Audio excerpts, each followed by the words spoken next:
আমরা আজকের এই মঞ্চে মুজিববাদী সংবিধান ভেঙে চুরে শেষ করে দিয়ে নতুন সংবিধান চাইতে এসেছি।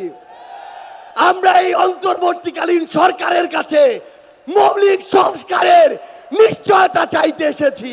আমার সহযোদ্ধাদের রক্ত ঝরিয়েছে সেই সন্ত্রাসীদের বিচার চাইতে এসেছি। 200 বছরের ব্রিটিশ উপনিবেশিক শাসন থেকে নতুন আরেক যুগে এসেছিলাম, কিন্তু অধিকার পাইনি।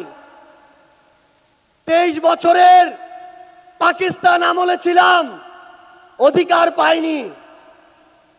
54 বছরের স্বাধীন বাংলাদেশে ছিলাম, অধিকার পাইনি। আজ থেকে 1 বছর আগে এই মঞ্চে ফ্যাসিবাদী ব্যবস্থার বিলোপ এবং নতুন রাজনৈতিক বন্দোবস্তের স্বপ্নে খুনি হাসিনার পতন ঘটানোর ঘোষণা দেওয়া হয়েছিল। 1 বছর হয়েছে, কাঙ্ক্ষিত অধিকার পাইনি।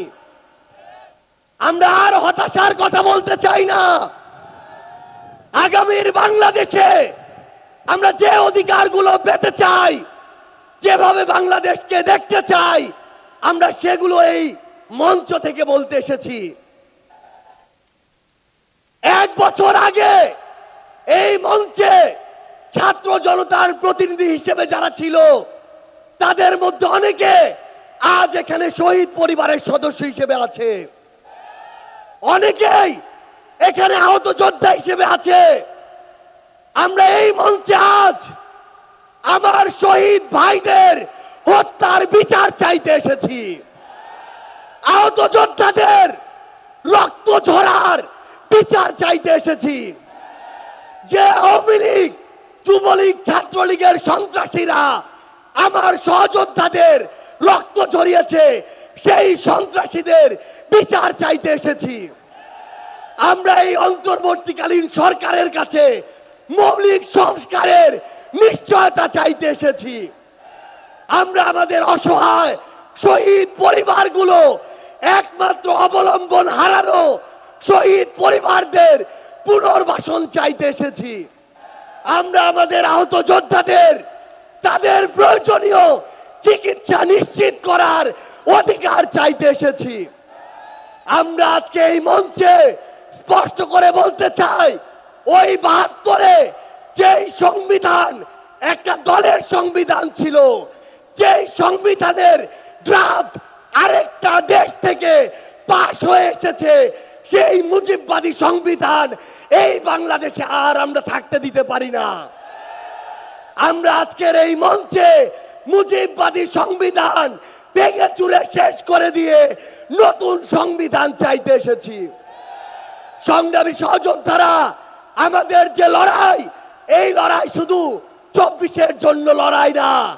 ওই 2009 সালে বিডিআর পরিকল্পিত হত্যাকাণ্ডে যাদের হত্যা করা হয়েছে, তার পিছনের প্রত্যেক কুশলীদের সর্বোচ্চ শাস্তি চাওয়ার জন্য আজকে আমরা এই মঞ্চে এসে হাজির হয়েছি। ওই শাপলা চত্বরে 13 সালে যাদেরকে নির্মমভাবে হত্যা করা হয়েছে, তাদের পিছনে যারা কাজ করেছিল, সে সকল খুনিদের বিচার চাইতে আজকে আমরা এই মঞ্চে এসে দাঁড়িয়েছি। বাংলাদেশের আপামর ছাত্র জনতা, আমাদের সংগ্রামী সহযোদ্ধারা, আমরা শুধু আপনাদের স্পষ্ট করে একটা জিনিস বলি, এই বাংলাদেশে যেমন ইসলাম ফোবিয়ার জায়গা হবে না, ইসলাম বিদ্বেষেরও জায়গা হবে না। এই বাংলাদেশে আমরা যেমন কোন জঙ্গিকে দাঁড়াতে দিব না, তেমনি কোন জঙ্গি নাটকও করতে দিব না। এই বাংলাদেশে সিভিল সোসাইটি নামের কোন দালালকে আর ক্ষমতার চাটুকারিতা করে পার পেতে আমরা দিব না।